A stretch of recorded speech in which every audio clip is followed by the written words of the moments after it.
Hi, welcome to this quick video where we are going to cover how to use the shot charting tool to look at winners and unforced errors and improve your tennis game.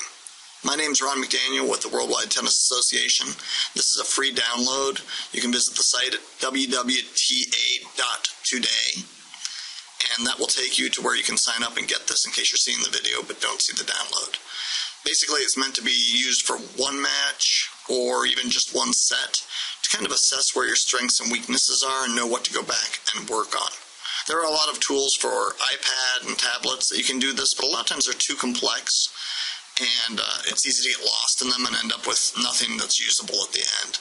So I like to create these paper options just for a casual, quick charting of somebody's strengths and weaknesses. Now when you download it, it's not going to have these B's and F's on it. This is an example where we can talk through what happened here. This person hit some errors and winners from backhands and forehands, and the B's and F's represent those. You can see that they were winners if they're in the court, they were errors if they're out of the court, or in the case of those two F's at the top, they went into the net. Just to be clear, it's up to you what you consider a winner. Obviously, technically, a winner is the other person not getting a racket on it. But if somebody barely gets a racket on it, but it's a great shot, you might still want to record that as a winner. Also, unforced errors versus forced errors, there's some judgment there. So you decide how strict you want to be and stick to it for the entire time so you get accurate data. Now, in the example we're looking at here, you can see that the person did a pretty good job, probably of going cross-court and hitting a lot of backhand winners. All the B's that are in the court represent that. The B's that are out were wide, but you have a nice ratio of 8-3, winners versus unforced errors. It's very nice. When you look at the forehand, you have 4 in on the right-hand side and 4 out on the right-hand side. And then you have some other miscellaneous things into the net and things. You would be able to see that that means they have a more problem hitting winners with the forehand. There's more unforced errors.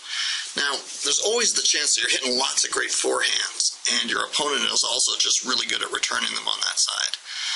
So there's always a little bit that you have to consider on what the opponent's strengths and weaknesses were as well. But the only reason you're really doing this is so that at the end of the day you can look at the clusters and look at the ratio of winners to unforced errors and decide what you want to work on for your next practice. Maybe with the ball machine, maybe with doing drills.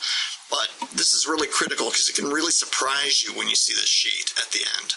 The first time I did it with someone, we found that they hit a ton of forehand cross-court winners, but they also hit a ton of cross-court forehand errors, which was good. It was about a 50-50 ratio, but we knew we had to go back and just keep more of those in. So that became a big focus for the next few weeks of maintaining that aggressiveness and the great cross court, but just getting a little more topspin, keeping it off the lines and in the court a little bit better. And you want to get to that 70% or better in a certain area. If you're below 50%, obviously you're not going to win a lot of matches. So you want to be in an area where you're just able to perform at your peak. This can help you.